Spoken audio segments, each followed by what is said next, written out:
Well, once we got into Afghanistan, we went into the main city on the west, which is Herat, and then Afghanistan is kind of like a cereal bowl upside down. Big mountain area in the middle with lower areas around the perimeter. So if you go from west to east, like we were doing, you either take the northern route or the southern route, and we took that southern route. And one of my major memories of Afghanistan is when we got down near Kandahar, and I forget it was just before or just outside but just outside, we saw off in a short distance away from the road a nomadic group, and we saw, whoa, and they weren't moving, they were stable there, so we thought it might be a good opportunity to go in and visit with them a little bit.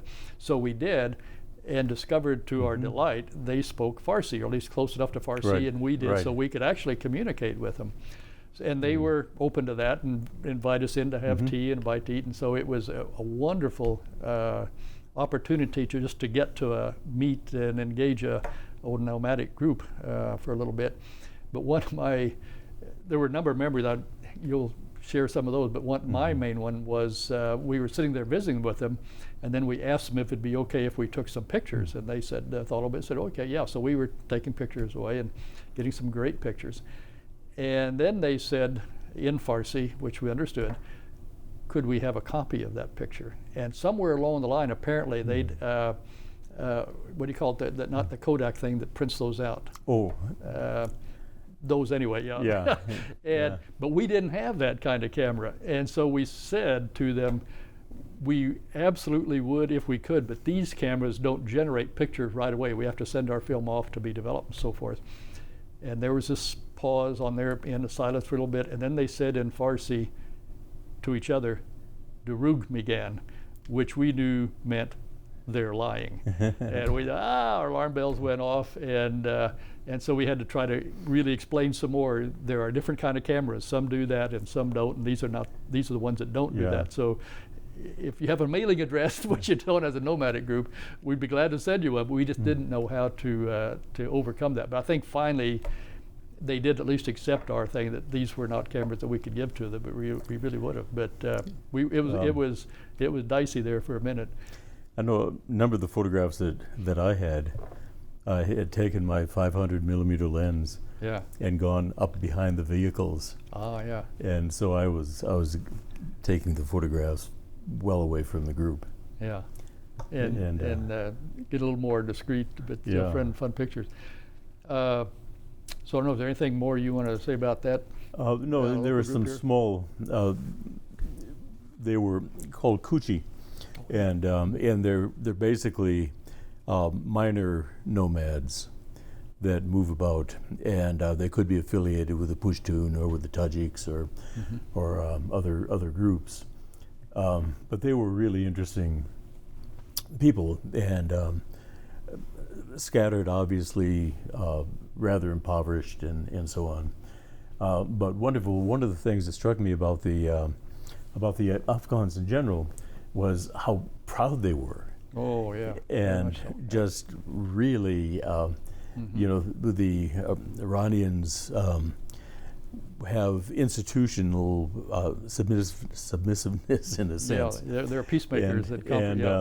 But the Afghanis, no, they not so. That's right. None of this, and so many of the Iranian empires actually came out of Afghan nomads. I didn't realize that. To the east.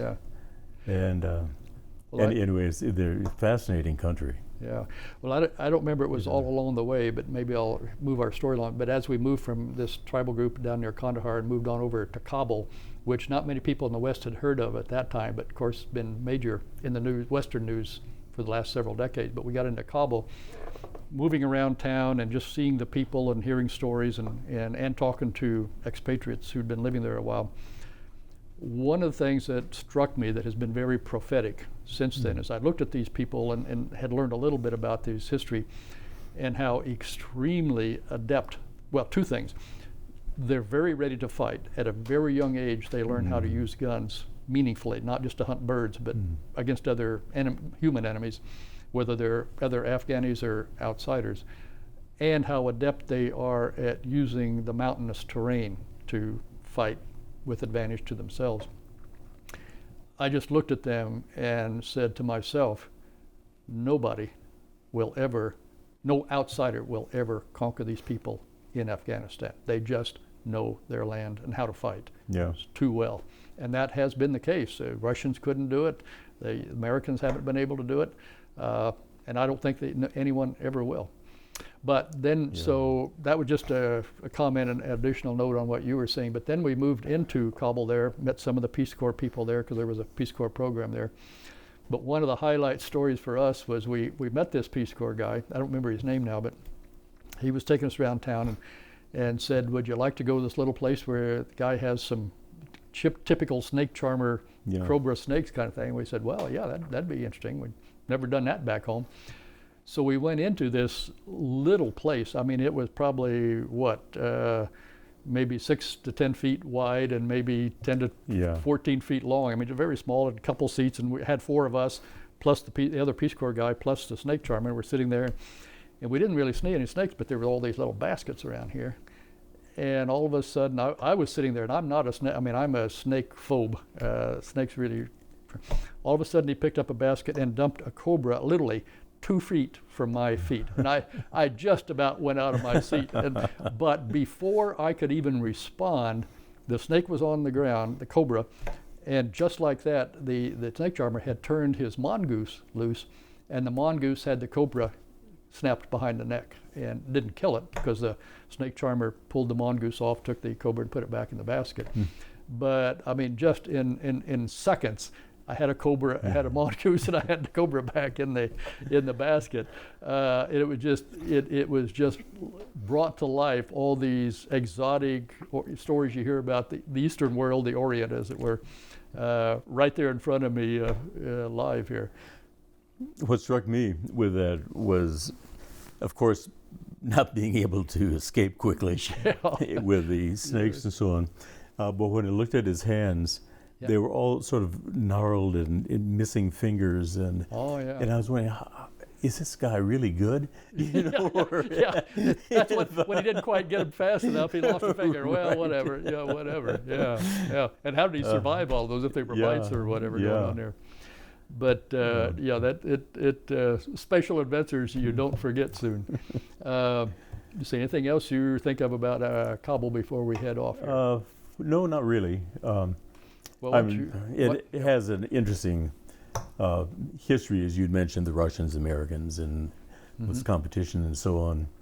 And the United States had a major irrigation project in the South, and they didn't do the geological survey, and they waterlogged the entire area and took this huge area that's supposed to go into production, out of production permanently. Because of the salt coming up? This is true of so many of these irrigation projects in the region. This is true of the DES project, where we were. They just understood irrigation in semi-well-watered areas, but not in semi-arid lands, and what happens to salts there.